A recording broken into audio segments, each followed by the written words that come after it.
All right. Hey, everybody. Welcome. This is an improviser friend and colleague of mine. We used to play on a troupe together for a while. This is John Windmueller. He is what is your title? I should have asked this before we Sure, started I'm it. director of Wit at Work, which is the corporate and applied training branch of Washington Improv Theater, and I teach and perform there. So, Gotcha. yeah. And anything else we should know about you and your comedy qualifications? I've been improvising for about 16 years now. I've been a senior instructor both at Washington Improv Theater and at the Baltimore Improv Group, and teach and have performed in festivals across the U.S. and one in Grenada. So I don't know if that gets me to count international from just that one or not, but I think you could call it there you that. go. Yeah. Was once voted DC's biggest improv nerd, which the degree that I take pride in that definitely shows the nerdiness of it. So Yeah. Was there a plaque involved? Was there some substance? there was a really cheesy homemade medallion Awesome. thing. So yeah. That sounds perfect. Yep. And before I did that, I was a college professor. I have a PhD in conflict resolution and taught graduate courses in conflict resolution, negotiation, and things like that until I jumped ship from academia, going on for almost 5 years ago now to run the corporate training program. Gotcha. Awesome. So it sounds like you know something about comedy then. I definitely I love comedy. I mean, I enjoy watching it, but I also enjoy being a student of it and teaching it and performing it, which is a sort of different. I'll watch things sometimes that are comedy that just because I want to laugh, but sometimes I'm also just watching comedy because I just appreciate that it's really well done. Yeah. And so watching it from that point of view. So sometimes it's funny. I won't be laughing, but I'll be thoroughly enjoying and admiring it at the same time. And tearing it apart. Yeah, I Yeah. remember my wife and I will go to theatrical productions. We've directed for a while and things like that. And we'll leave and we'll talk about every bit of it and kind of like complain about it. And sometimes people we're with will be like, they don't seem like they want to take us again. They're like, did you even like it? And we're like, oh no, we loved it. But this is the terrible thing we do. Right. So speaking of that, let's talk a little bit about the nuts and bolts of comedy here. One of the things that I wanted to add, this was originally designed for a project for my high schoolers, and then I'm just going to share this out too, is the idea of what makes funny funny, or what are some things to make funny situations, and what are some techniques to create funny situations. So we have a few concepts that you brought up on Facebook that you like to talk about. So I'll kind of just let you run from there and maybe ask some Sure. questions and interject. Sure. I think it's worth noting that funny, there's definitely a skill to funny, right? So people often talk about it like, oh, this person was just, this is funny. No baby came out like, that's a funny baby. Like, no. So there's definitely learnable skills. Some folks have been learning that skills without in being intentional about it. If you watch a lot of comedy, a lot of it sort of seeps into your bones. And so you do there. So there's a lot of tacit knowledge that you have, but you can't formally describe, but that doesn't mean you don't have it, and there's part of it. And so if you're like going, I would like to be funnier, that's a thing that can happen. But it follows some structures, and that it's rarely you have a class that like this is going to talk about how do you do it, but there's you just like if you're learning to play like the guitar and you learn a couple of chord progressions, you can get pretty far on those alone. There's some structures for comedy that can take a funny idea and make it work. So, yeah. Gotcha. So we have a few of those that we talked about before we started this recording. The first one I had written on the list was, well, you sounded the most passionate about, so we'll actually go to the second one on my list, the idea of characters. Yeah. Because I think that when I was doing a lot of theater back in the day, I remember a director and we were working on a show together and just saying like all good writing comes down to characters, right? Like it's hardly ever when you talk to somebody about a show that they really loved or like an episode of a show that they really loved, it's not like, oh, I loved when this thing happened. It's like I loved when this person did this thing, or this thing happened to this person, right? It's all through the lens of a person. So characters are obviously big in all storytelling. And then there are some really quick like ways to make comedic situations if you're writing sketch or character comedy. Yep, I think that's definitely the case. That when we talk about like even sitcom, situational comedy, the majority of times when the situation is funny, it's because that situation instantly triggers that character. Like you're laughing, but it's not the situation; it's the characters who are in it. If you have a character that's extremely controlling, and all of a sudden all the marbles go rolling out on the floor, like that's going to be fun for that. Or anytime that you have a place where it's going to either make the character super happy or super frustrated, that's going to be comedy. And often it's frustrated. That Yeah. a lot, oh no, what could be worse is often the bread and butter of comedy on that.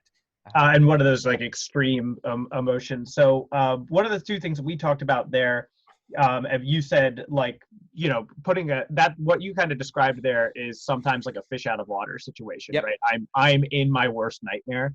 But another part of this, we were talking about Community kind of seeing a resurgence right Mm-hmm. now, and talking about a type of character that we see in sketch a lot, which is the peas in the pod character, two characters that Right. kind of feed on each other. And it's worth noting, like, so what makes a comedic character? So particularly if someone's writing a sketch, like the average lifespan of a character in a sketch is 2 minutes, right? So we're not actually having this character that has a rich, full life that goes through a character arc in it. And that, in fact, often a defining thing in sketch is that they do not bend in that. And so they do that. So you're finding one thing to heighten. And so in comedy, because it's often, if it's a sketch, it's a short thing, just like in a photograph, you don't want everything in focus. You want one thing that's really like, this is where the shallow depth of field. And here's the thing that appears. If I here I'm in focus, but in the back it's blurrier on that. That it often is a quirky emotional point of view that a character has. And it's often the best things aren't just, people often like, oh, that character is so crazy, but usually that's not the funny thing. Like if just every time you ring the bell, I hit myself on the forehead, that can be sort of funny. I can hit myself harder and harder, and that becomes a fun bit. But it's often one of the best ways to get to a funny character is just say, we play a game called Day in a Life where we'll say, okay, what's someone who you see every day? Pick one word to describe them. And if you just take that one word, like they're always chipper, or a bit of a downer, or very controlling, or always nervous. Just take that one thing and heighten it, exaggerate it, and you've got the sort of the nut of a good comedic character or comedic point of view. To take that, just a thing that's recognizable, and then heighten that, because that recognizableness is like, oh, that's so Shirley, or that's so Monica, or that's so Chandler. Like pick any character and just heighten as a way to do that. And then peas in the pod is nice because the game that they're almost playing is who can be more that character, who can be more like that. It's just nice to see two characters getting along and mirroring each other, doing similar things. But when it becomes who can even be more that way, it becomes fun. So like if Danny and I are just being too, like, we're being the Debbie Downer character, just so mopey, like, yeah, I mean, I guess it's nice that there's a webcam, but it's a little bit blurry back here. And now Danny just finds something that's even more reason to be mopey about something. Yeah, I mean, I guess we can, it's cool that we can record things so quickly, but then it feels like you have an obligation to do more and show off to people. Oh man, you can press record. I keep missing the record key. I'm just like, whoa, I miss. Just, Well, you know, I mean, I've like it when I have to press it, then it feels like I have to do it. You know what I mean? Like if you are sitting there saying that you have to do it, then I feel obligated. Then I'm crushed by it, and then it's just so yeah. yeah, this we just keep heightening on it. For it's like, oh, at least you have hands. Like it's like we're suddenly like, oh no, what can be worse is often funnier. So we take that bit. Everyone knows someone who can be a little bit of a downer sometimes, and we just exaggerate that so it's something recognizable, some trait. And then the fun game is who can do more of that. And there's a lot of sketches that follow that. So I also just love the idea of peas in a pod too, because sometimes, especially in an improv scene where it's not pre-written, you're just doing it. I love the thrill of an improv scene when you're on the ledge and you don't know where it's going to go next. Like and for me, some of the most memorable moments of that are the peas and pod moments where you're just like, we are progressing nothing here. We are just living in this weird ethos right now, and it could go on forever, and it's terrifying because you almost feel like you need plot, right? You right. almost feel like you need something to move it forward, and sometimes I don't think you do. As you said, with like a sketch, 2 minutes of just insanity piling on top of each other in the right circumstances is good. And one of the best ways, that you have a fun, like emotional, for me, the character is a fun emotional point of view, that there's always, it's usually some view of the world, like everything's depressing, but there's still different emotions, like everything's just such a downer. But there's also like, you think it's bad, but you have no idea how bad it is, right? So those are different emotional tones to that, but pick that sort of some view of the world, like everything is terrible, but then add some emotion, like some version of mad, sad, glad, frad, to be able to do that. And that's what really gives it the tone. And as improvisers, we're kind of dumb on stage because we're fight or flight's being triggered. We're making it up on the spot. But this simplifies it so much. Just take this thing, turn up the volume, and there the plot is actually just something else to react to. So you have a good character when that emotional point of view is portable. So one of the best ways that I love to practice, I used to do this all the time when I was starting off in improv, is even if you just turn on the TV and you take this emotional point of view and flip through the channels, and if you've got a good lock on that emotional point of view, you're going to be able to react to different things. Like, so when the news comes on, like that typical news, the government's out to get it, and change, like, oh, cold front, shocker, like this, and like, oh, like slice your dice, that's convenient until this is how you lose fingers, like, and so you're just, or you're like the super happy character who's just like, oh, look, a cold front, I get to wear my coat, so you're just, if you have a good emotional point of view, you can flip through things and react to that. And that's what you use plot for. It's just, it gives you a new chance to react to stuff in this emotional point of view. But the real thing you're doing, the sort of how the sausage gets made of comedy, you're finding ways to trigger that way of looking at the world. So, Yeah. yeah. I love, again, you've hammered it down a couple times, and even before you're going to do this, I wanted to bring this up, that the emotion is so important of it. And one of the things, speaking of my high schoolers, we work on a lot is specifics and that emotional connection, right? That good fiction, good writing should transport somebody to something else, should feel real, should feel like it has life to it. So just a couple of lessons there that I think also came from the resource I just sent you, the 101 Mm-hmm. things to do a gag, is talking about like the economy of words, right? If you need to describe it in a sentence for your character thing, like chop that down, right? It is like the competitive Debbie Downer. You know what I mean? Like the person determined to be the most malaise, have the most malaise in the room. That's crazy, that's nuts. Why would anyone want to compete to be the worst in the room? And that's where crazy lives, as you said, like quote unquote. That's not the hit myself in the head. That is like this weird kind of internal want that the character has that they might not even fully understand, that you can just keep hammering for. Ideally, you should be able to make a single emotional utterance at some point that will get it across. That at some point, it's like, like, yeah, like just that emotional guttural, like verbal but not a word reaction. If you should have it locked in enough to know what that flavor of it is, and that Yeah. has all the things. So I love playing with specifics, and one of the exercises I give, and the things that we take for granted, like I'll have people make up a car going around, but then I'm like, okay, describe the first car that you really remember well. And they have so many details that don't seem funny to them, but when others hear it, it is. And we can just sniff out the truth in that. So I have a lot of stuff that I do in comedy that ends up being set in Florida because I grew up there, but there's just specifics that I'm poaching for it. But we'll play a game where just start a sentence like he ran, and then each person has to add a specific, like Toby ran, like Toby ran to Lake Minnehaha, Toby ran in his Keds to Lake Minnehaha, and that's fine. But if you just add any emotion, Toby angrily ran, Toby ran, adverbs in this case, frighteningly, or with great fear, Toby ran, or with all the hope in the world, Toby ran, or hopefully, that those adverbs or that anything that adds that emotion, that's what has the strongest pivot in the story. So if you Yeah. don't have that tone, you're I missing played a something. game of I'm streaming a D&D game, a Dungeons and Dragons game, and one of the characters described that they wanted to kill a goblin last night with gusto and reverence. Shout out to Sheila Right. McMenamin. But I feel like that in and of itself is like a story I want to watch. Someone doing something with gusto but with reverence, and that idea of like, I'm going to do it emphatically, but there's going to be some sort of limit to it. Mm-hmm. And I think that's also what a really cool writer can do, or a really cool comedy can do, is like take this lightning and then Mhm. put it in a bottle, And right? And often yeah, you even said that the thing is, and then if you want it to be comedy, fish out of water it, right? So with gusto, like I'm going to kill with gusto, that's already a little bit odd. But if you said like, I'm going to do laundry with gusto, you've just done one of the iconic lines from the animated series, The Tick, of them go like, I'm doing laundry, like, haha, like that's ends up being hilarious. Like I'm taking out the trash, like, and so anytime you can fish out of water it, or I'm going to, in a nervous way, teach a yoga class. Like that gets yeah, yeah. everyone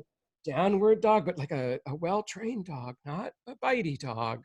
Downward good dog. Like, But I feel like underconfident or like terrified yoga teacher is something we could talk about for hours. right. It is probably exists somewhere, right? It's Yep. not so far fetched that it doesn't exist, but it's an idea that we can just so explode. And this kind of takes us, I think, into another concept we were talking about, which is mapping, right? The Right. idea of sometimes it's like a thing that happens in a particular area isn't funny, but it's super funny if you take it and transplant it into something else. Got it. I want to say real fast voice of reason before I do the mapping on Oh that, yeah, just sure, because sure, I sure. think that that we often do these in improv. It's not uncommon to like someone does a quirky character and someone else goes, oh no, like this character is being quirky. And one option is I'm going to mirror that and let's see who can be more a quirky character, which is great. But another is just like, oh, Danny just did this great funny character, so I should have a quirky character too. And now to me, that's a little bit like the difference between if you go to a club and people are dancing, they're kind of dancing next to each other. They're not really, they're only by proximity and friendship, right? They're not the same as if you watch, let's say, people who are doing salsa or tango or swing dancing, where there's a connection there. And so it's kind of unfortunate. It looks better if it was ending up, if there's a connection there. And so if you play the role of it's called the straight man, which neither has to be male nor that sexual orientation. It's sometimes the voice of reason is how it's sometimes Mhm. described.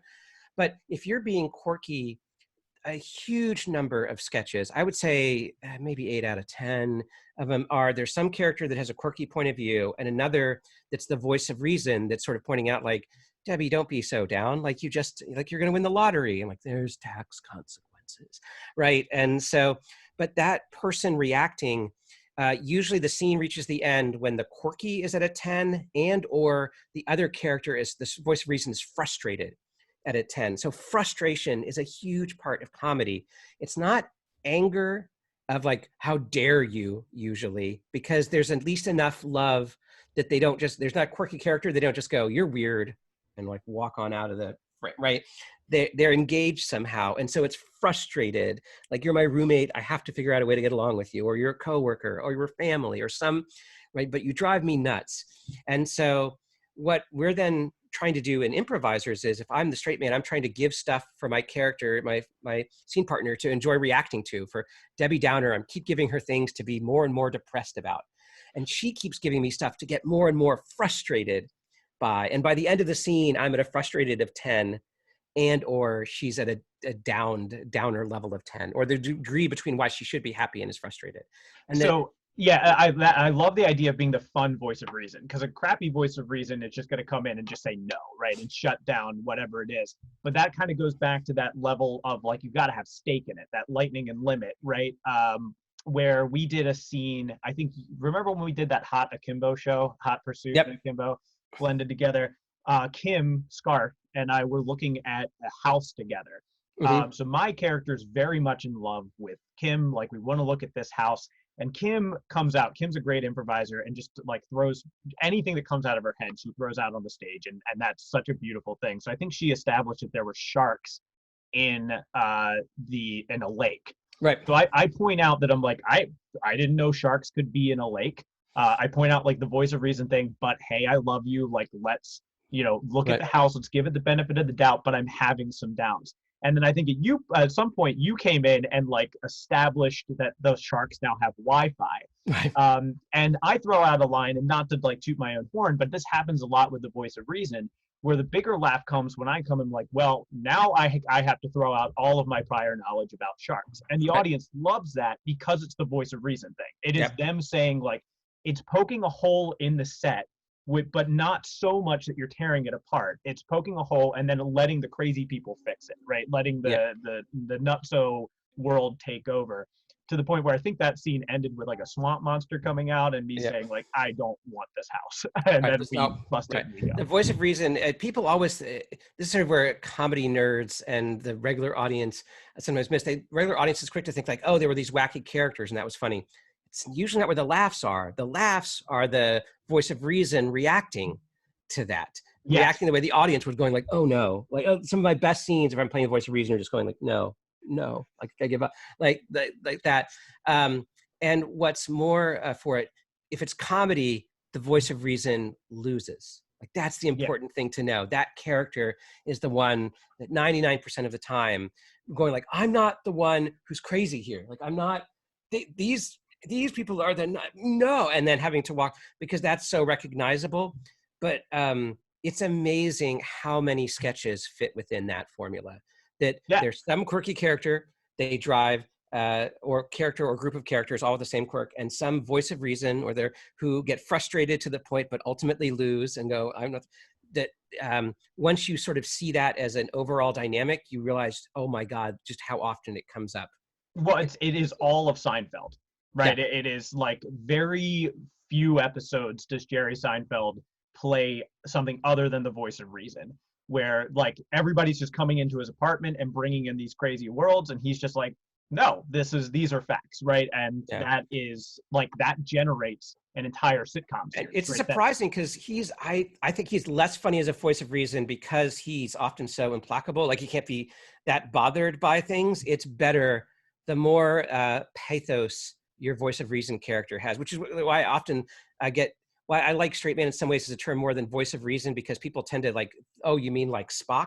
And I'm just trying Right. to win these logic arguments, and like, no, you need to lose. Like that's, and have fun losing and being frustrated at that. Yeah, I think another good example is Schitt's Creek with Eugene Levy's character. I mean, Eugene Levy is another just like always the straight man, and that's why Right. he's so funny. But like, there's a perfect little moment in Schitt's Creek where his daughter is leaving the room at the same time that he is, and he looks at her and says, "Well, isn't this funny for timing?" She's like, "No, we didn't plan this." And he's like, "No, I know we didn't plan it, but it's it's funny that this would happen." She's like, "Okay, well, why are you yelling at me?" And he's like, "Well, I'm not yelling." And she like she's offended by everything that he's saying, and he's just trying to make a dad joke, to the point where it's like he becomes the bad guy, right? Right.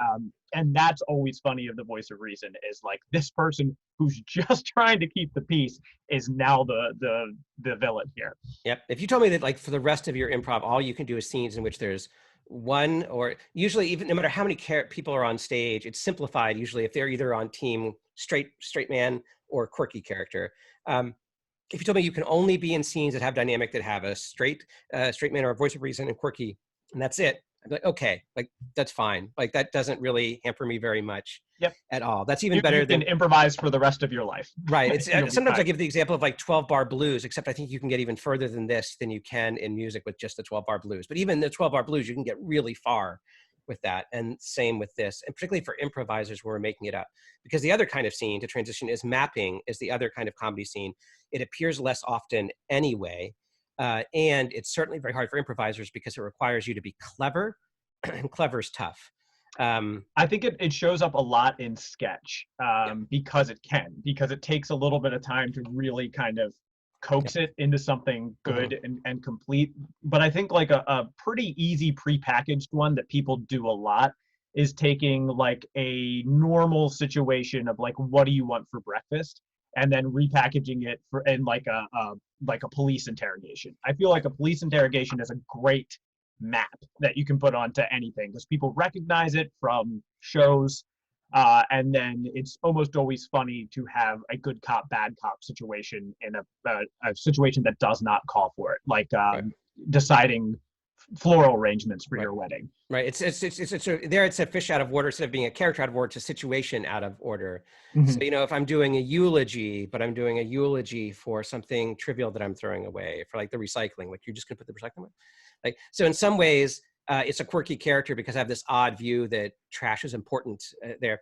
But once I start saying eulogy, it gives me a series of events to go through. And again, it's often by character. So by mapping, we're just getting to pull this point of view we're getting to drag it every time I give something to react to that point of view. And so if I have a situation, we know the stages in a wedding that goes through, or a eulogy, like we know that this sequence of events happen, and every time a new event happens, it gives us some other reason to trigger that character response, which is what really gets the laughter from it.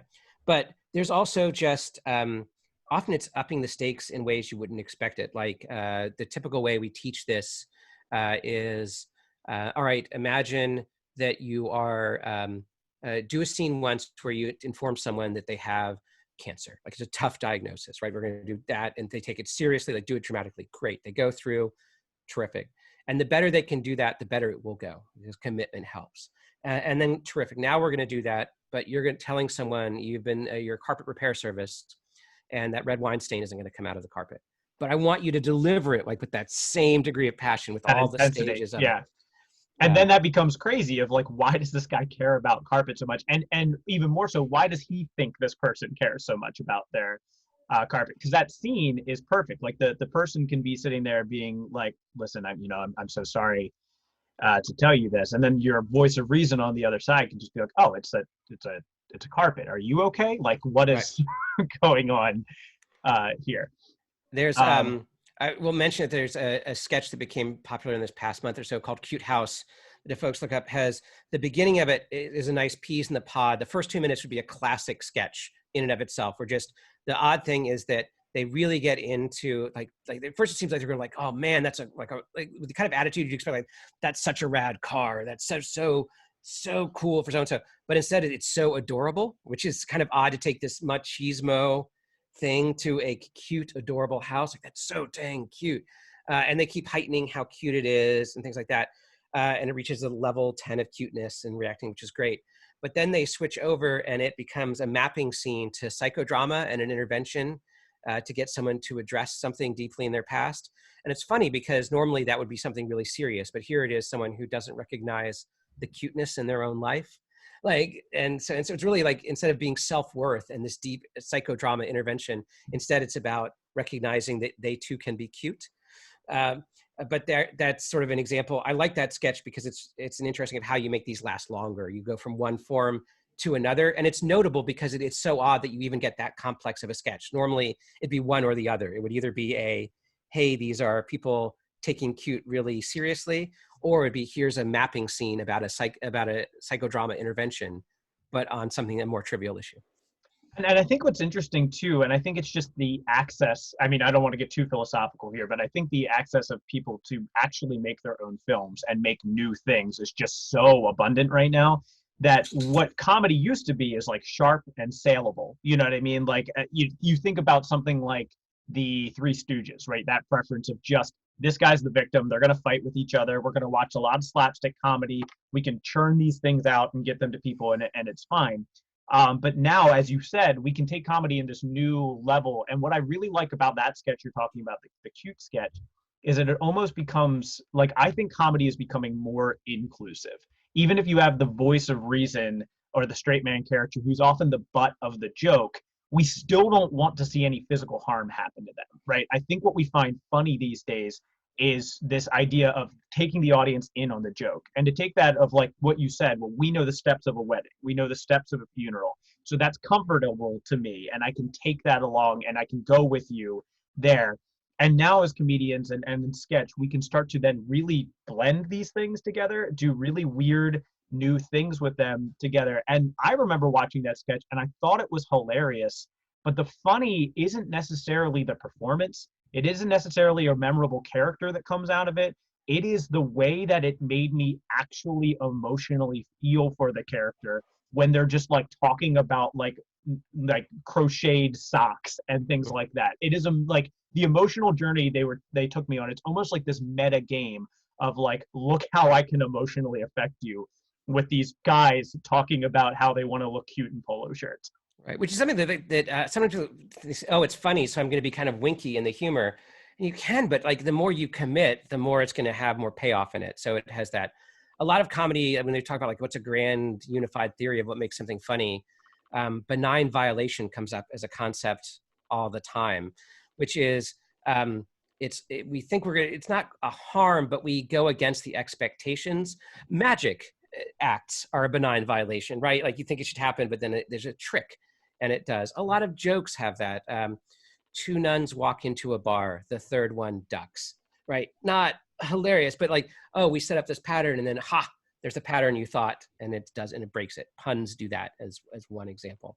And likewise, in comedy, when we talk about punching down, don't punch down, punch up, that we're often teasing or making fun of something, but not in a mean or cruel way, unless it has power and privilege, in which case it becomes a fair.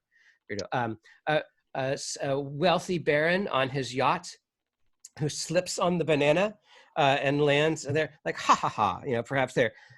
Someone who's working 5 jobs to put food on the family, who's walking, along the railroad tracks to get home and slips in the mud.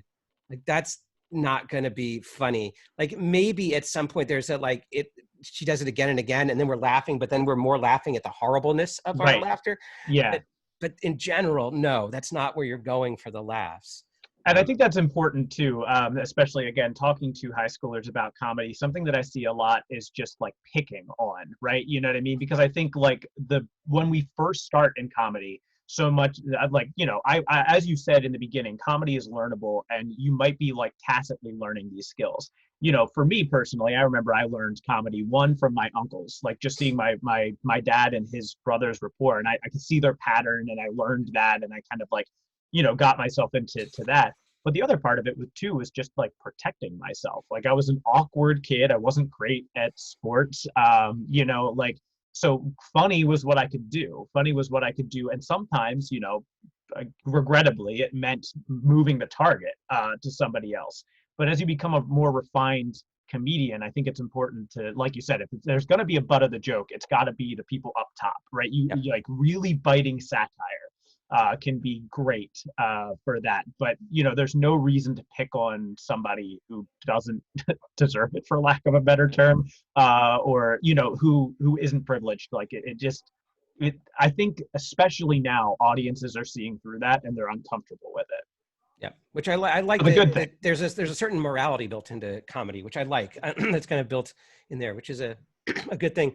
And it comes up in, I used it often when I was doing conflict resolution work in conflicts from organizational conflict, international conflict. People often think of mediators, or so people are like, this is a safe place. This is here for everything to be, which absolutely there's that as well. But often the folks, if you're doing professional work, you're the ones who are like, man, this is a mess. Like, or someone says like, oh, this is going badly. You go, man, yeah, it is. Like, wow. And so just being present and authentic in the moment, like that's what really helps, gets a laugh. And often when people laugh, it's really an important shared moment of truth. And then it goes on. So and that universality of it, right? Because laughs are shared, right? Yeah. And I think too, then if you rely too on the other angle that I think like immature comedians go, or like, when you're younger and you're figuring this out, is references, right? When this thing is funny, so if I keep doing that thing, then it's, but what, that in and of itself can be an exclusive form of comedy too, because if I don't know what you're talking about, then I don't care about it. And I think John Mulaney is a really good person for this. He does do referential comedy. One of the examples that I provided in the project that we're doing now is his sketch on, have you seen his sketch on Jerry Orbach's eyes? Nope. So he talks about the fact that Jerry Orbach died and donated his eyes, and that 2 New Yorkers have Jerry Orbach's eyes. But people listening to this might not know who Jerry Orbach is. He's a guy from Law and Order. So before he sets all this up, and he does it much better than I do, so just watch the thing, he makes sure he takes everybody with him. He's like, this happens in Law and Order, this is Jerry Orbach, and this is the romantic comedy of the 2 people meeting with his eyes that I want to talk to you about. And I think if you're passionate about something and you want to reference it, that's fine, but what are the breadcrumbs you have to give to the audience to make sure that they're going along? We're kind of talking about stand-up now, but there's totally like, it's got to have some truth in it, and that goes to be able to work like that. That comes up over. I think also when people, if a lot of times if they've seen comedy, they might think of shows. We have more and more ensemble characters in which every character is funny in their own way. But it's important to remember those characters are around a lot longer than if you're writing a sketch, your sketch characters are. And even then, when you're like, oh, wait, John, like take this is going to push back a reference. Let's say Friends, like that old show. Like every character is funny in their own way. That's true. But then if you watch, usually they take turns sort of being the straight man. Which character is being highlighted in their quirkiness? I had it. I like the description.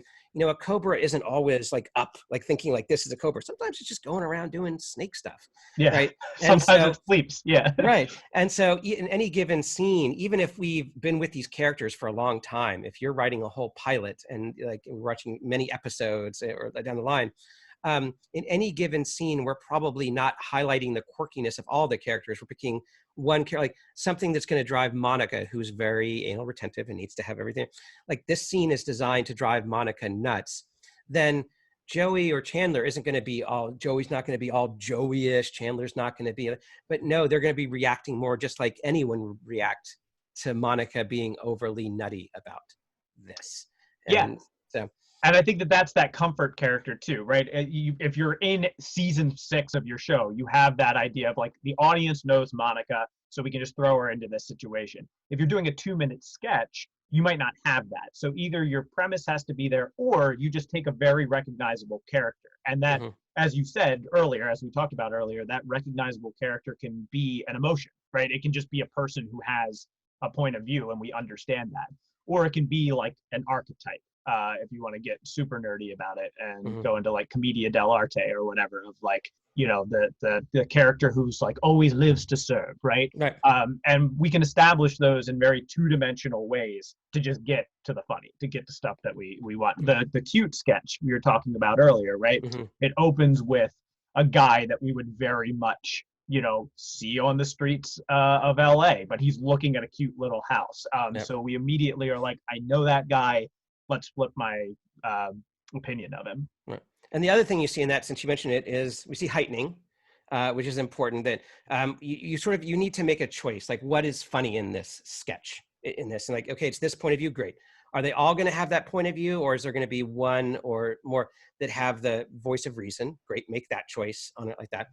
It's easier to usually have a straight man at some point to do it. That's the easier way to go, and then you can let the other people do that. But you don't do like, here's a weird character, here's a totally different weird character. The odds of it working together it's up in the air. It's a much tougher road to go. And instead to think more instrumentally of like, nope, I need to care. The fun thing is this character who's overly controlling in a situation where you wouldn't expect that. Or let's say it's the yoga teacher who's overly nervous when you expect them to be a voice of tranquil thing there. And everyone else is sort of the voice of reason of like, okay, like, and now they're trying to calm down the yoga teacher. That's great. So now that's cool. I've got that. I want to heighten that, right? That I probably want to start the sketch being kind of normal. So there's room to get funnier.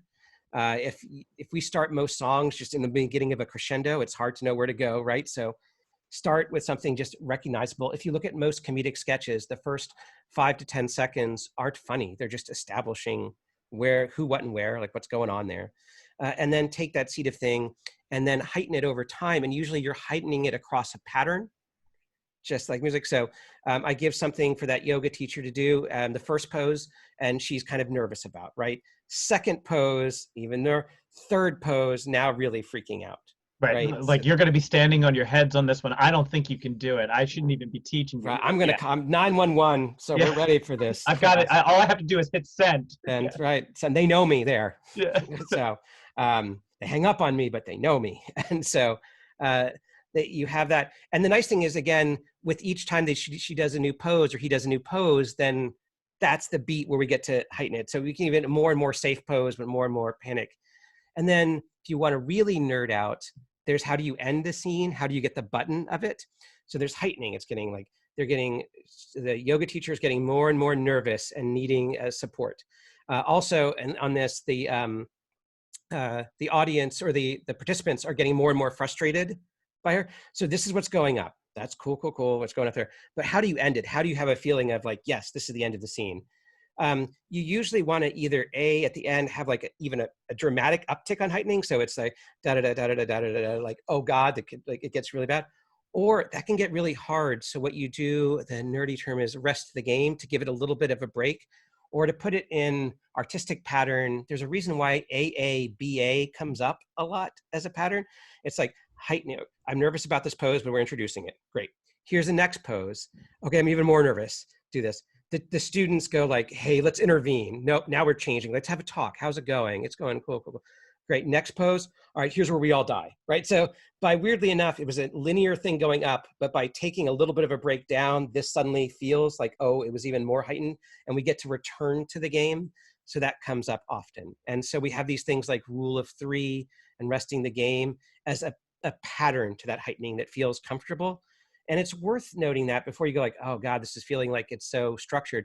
Most songs follow very similar structures, but we don't go, this song is the same as that song, right? And, and I think it's also important too, when we think about songs and we think about comedy, it is important to think how you end it, because it preserves the rest of it. But really you want to end on like just something that feels kind of okay. Like if I think of the song Call Me Maybe, what I think about is the chorus. I think about what they kept hitting. I have no idea how that song ends. I couldn't tell you, because it just fades out of, I think maybe it just fades into like with the chorus. I don't know. But the ending doesn't matter so much as long as I'm not betraying what has already happened in the other thing there. And I think if you start to focus too much on how do I end it, but it's like really end on the good thing. You end when the scene isn't sustainable anymore, when we know the pattern will continue ad nauseum after that. But I think a lot of beginners like want to kill their characters, right? Or want to like blow up the world. It's like, I don't know that we need to do that, right? We like the idea, like a theater thing. We like the idea that Willy Loman dies, but he comes out and has a bow. You know what I mean? That he like that he still exists after this. Yep, and it's in comedy we have a little more. Like comedy you occasionally watch, and then the head blows up or something like that. We have a little bit depending on the absurdity. But yeah, I just betrayed myself by laughing at that. Like like just wanting a head to blow up, but like sometimes it works. There's a good Saturday Night Live sketch that's a retake on Dead Poet Society that gets really dramatic in this regard, where things get catastrophic when standing on desks. But as a general rule, if you feel like you don't know when it ends, it's because you're not heightening. Like heightening should give you a degree of heightening that you're like, oh, that doesn't. And if you feel like I can't think of another thing to heighten it, give it a little bit of a break of normalcy and then go back to heightening, and it can do it. But I often like if you heighten or die as a kind of dramatic way of like, if we're not heightening something in this, then a lot of the time it's because people haven't actually agreed or decided on what the thing is we're heightening. Like that's the problem. Yeah, there's no touchstone. There's no chorus to the song. Yeah. And then the other is, remember that there's two kinds of, if it's a quirky character, it can be that that character is getting more and more quirky, like you're giving them something to do that. So Debbie can get more and more downer-ish. I can give Debbie more and more things to be even more happy about. So even if she says the same level of downness, if I keep giving her happier things to be happy about, the degree of craziness or kind of I feel like we're going to come up with different language and craziness about it, but the degree of quirkiness about it is heightened just because the degree between her reaction of down versus how happy she should be is there. But that differential is stronger, right? The divide gets bigger. But it also can just be heightening it if I just keep going like, hey, Danny, could you just press this one button? It's no big deal. And like, no, I don't think so. Like, okay, cool. And then, but Danny, could you press this one? And I just keep getting more and more frustrated at Danny keeping the same quirkiness on it.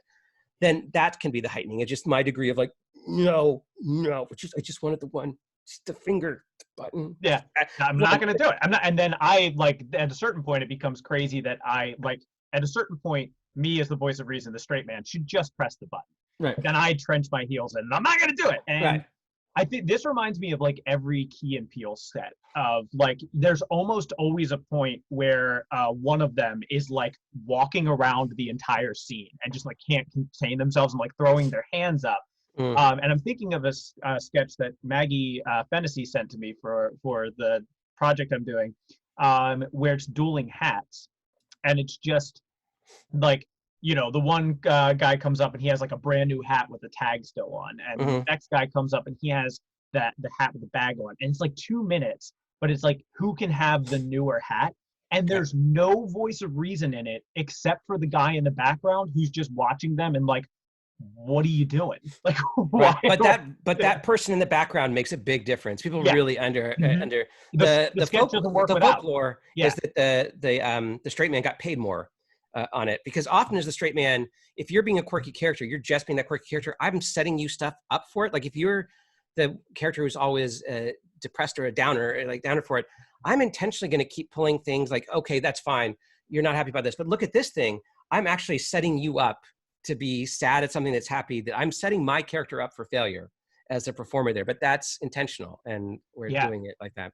The last thing I'll say about that I like a lot is Will Hines did a workshop at the Baltimore Improv Group a few years back. He's an improviser, used to be, wrote a book, but he talks about the relationship between the crazy person, or the the unreasonable person, and the voice of reason, the straight man, being that the crazy person's the planet, and the voice of reason is the moon orbiting it, and your job is to stay in that orbit and just enjoy it, and just be like, you are the reason that I have somewhere to be, Right. and just keep feeding that, which I really like a lot. I think that there's also, the voice of reason can also be the one that advances the scene. So even more than, sometimes I would reverse it in some way. You could argue it a different way, that I, as the voice of reason, want to be the one to drag you to all the things to react to move our feet on stage and to find stuff to go. But that's also the sort of difference between improv and sketches, that I have to literally advance the scene, whereas in sketch we can just cut to this next thing. The script has got to go somewhere. Key and Peele are one of the best examples I know of highly efficient sketches. I think it's one of the examples of, like, skateboarding has gotten a lot better since when Tony Hawk first started. There's like all this amazing stuff for that. Sketch has gotten much more efficient. So I used to love Monty Python. I still like it, but now I can watch the sketches and go, like, they're a little bit sloppy. Like, there's some, like, if this was a scene, I could edit it. I could describe editing, despite owing my sense of humor to this. Key and Peele is some of the most efficient sketch. And there's even like a sensibility of how efficient do you want your sketches to be. At some point, it's like, I'd like a little meandering or something. But there's our, if you want to see the role that pattern has in it, there's a sketch that you should not put on your list because it has profanity in it. But I mentioned, you called her and then the B word on this. And it's worth noting, because if you watch that sketch, it's not meant to be demeaning of women. It's actually, the joke is about false bravado of men. Like, so that's worth noting. Like, where are they really punching here on that? Right, and that kind of goes back to what we were talking about, inclusive comedy, right? Like, nobody is, and nor should they. Nobody should be laughing at something that's just, the whole point is like, let's call women the B word. But if you watch it, there's like 3 different situations they're in that get increasingly heightened, where they're first sort of hiding from their wives, and they're hiding a little bit more, and they're hiding there. And then, in fact, if you watch the pattern of going back for, like, you said that to her, like, I looked her in her eye. I looked into the windows of her soul. I looked into, like, it is perfectly patterned on each beat of it that we're heightening. So each beat ends up looking very similar. Like, if I show you this thing and you go, like, I don't like it very much because of so-and-so. And then I show you this next thing, same thing, I don't like it very much. I really dislike because, and then a similar reason, like, I hate this because of that. Even super sketches that people go, like, oh, that sketch was crazy, or that was different.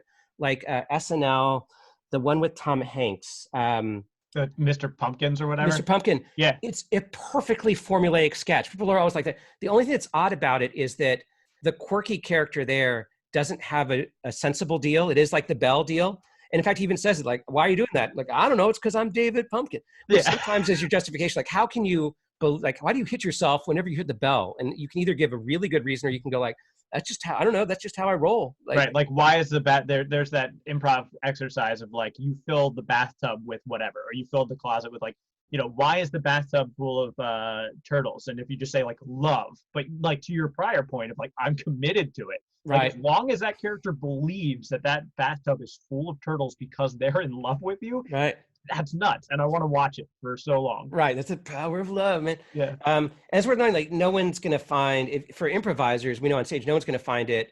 No one's gonna care more about the characters than you do, right? So if you can't care about that, and so likewise when you're writing, the same, I think, that comes up with, forget comedy, even villains. Like, rarely is someone a villain to themselves, right? We might have questioned ourselves and have some self-loathing going on or something, but we rarely see ourselves as the bad person on this. So, like, what's the justification for it and to commit? Yeah, and I think that if we think about, like, the Dark Knight trilogy of Batman, the Joker is the only character, like, one of the only modern villains, I think, in that series. I know there are other iterations of the Joker, who does not have a justification for being who he is. Like, he has that one line of, like, some men just want to watch the world burn. But every other great villain, you can look at them and you can know their ideology. If we look at Thanos, for instance, I love to talk to my students about the fact that we actually, in the first Avengers movie, not the one before Endgame, whatever it was called, we actually follow his hero's journey, right? The one where he wins. And the like why he's such a bad villain is you're like, I get it. I get why you want what you want, and I Right. feel for you, and you are my hero. And that justification I think is huge to comedy too, of knowing Hmm. why these people do what they want. And it can be something as complex as an entire movie or multiple movie arc as Hmm. Thanos, or it can be something as simple as I just want to watch the word world burn. Yeah. I will say that this is also with character. It's easier than writing a joke. Like if this was like, hey, let's talk about how to write a joke, then I'm like, yeah, that 100-point thing you have, like, yeah, like no, we've got to talk a lot, keeping it short. How do you end it? Consonants, like there's all these different things that go into build, because a joke is like the poem of comedy, right? If you're doing it well, like it's just so fun. We got a lot more latitude, thankfully, with character-based humor on it like that. And if they're like, they'll come up with a comedic premise, I don't know, but if it's a character, it really is super easy. If you ever just think of someone you see every day that they're, think of one word to describe them. Think of like, what would be a profession that would be a terrible fit for, or that would be a fish out of water. And put someone in that scene who's likable to the audience, who's reacting and frustrated by that, and you've got a scene. Like, great. I also think it's just so natural of what we do now. Like I remember in the beginning of this whole COVID situation, there was that guy with the pool noodle hat picture that was going around. And Mhm. like why that's so funny and why you look at that guy and that's so funny is that you can look at him and you can think about like, if this is true, what else is true? Like thinking about that guy's thought of like, I need to keep people away from me. I need something to keep people away from me. I have pool noodles. Right. And this is what I'm like, the fact that you can imagine that man making that project and then going out and doing that. And again, I don't mean to punch down on that guy. I don't mean Right. to like what I am doing it from a place of joy of just like, I love who you are. Like I love the decision making you made and I want to know everything about it. And if you start to approach the world like that, I think you become more comedic. I think you become, because you're just observing. And again, I try to see it as a place of I remember when I got really into comedy, I'm rambling now, but when I got really into comedy, I stopped seeing people as like rude or mean, or like I stopped seeing people as like cut me off and those sorts of things, and I started seeing people as fun. And I started thinking of like, people just want to play games, like they want to laugh, they want to know about this stuff. And of course that's not always true, but it's a fun way to look at it when you really kind of think, what about like that's a weird thing, let me learn more about that weird thing that's about you, because I think we all are characters. I think, yeah, we all are. I think it's really good about teaching. I've always, um, this is going into the background. I wasn't raised particularly religiously Jewish, but my father was Jewish and culturally did. And there's a big norm in that culture of humor is what gets us through the hard stuff too. So life's too important to take seriously. And so as a way to play, not to do things because it doesn't matter, but because you've got to, that in the most serious things, there's joy and ridiculous in the most serious of situations is what we find. And that we need those during those times more than ever. And so that can be a really useful thing. It also is a nice way of, it's very tempting at first to be very totalizing about, this person's a good person or a horrible person. They're great for, when we're not, we're villains and we're heroes and we're all of these things at different times with different relations. And so to see that and to play with it a little bit, to expand. I will say that on comedy, one thing we don't often want to see is just mean. And it's funny because I think we often think of, let's say you're thinking about late night comedy TV where it's definitely taking swipes at people. There's still a difference between playful jabs and being straight up mean. Mean very rarely is comedic. On all the different character deals, I often say the one deal that meets all the requirements of a character deal, but still doesn't make for a good comedy is someone who's just always pooping on other people. I don't use the word pooping, but yeah, like that. Just someone who's just mean and just a jerk. Although it doesn't, it's not Yeah. fun. Like there is enough of that nastiness in the world that comedy is usually, we want a little bit of an escape from it. Right. And we want to see like why the person, if the person's mean, we want it to have like a justification or something like that. But yeah, I think we argue a lot as improvisers when we first start. We just, because it's like, as you said earlier, it's your defense mechanism, right? Or, Mhm. and I think a lot of comedy comes from defense mechanisms in like middle school, right? You got to attack, you got to move that target, and you got to unlearn that stuff and then invite people in to like, what are the weird things that I think are funny? What really, this is my weird viewpoint on the world and I want you to share it with me. And I want to give you as many of the tools as possible so that you can do that. But we were supposed I think I said like, let's talk for 10 minutes. And I think we're at an hour now, which I There loved you it. go. I loved So, all of it. But I should go help my daughter, my wife, with my daughter. At the all moment right. she woke up from her nap. But John, thank you so much Sure. for Okay, I'm gonna being. have a quick question for you after we stop the recording. So if you can stop Yeah, it. yeah, yeah. I'm For gonna your stop the students, recording enjoy now. this, and they're gonna. And just so you know, my corporate gig is doing this for folks like Deloitte and KPMG, just about every government agency, including intelligence agencies around.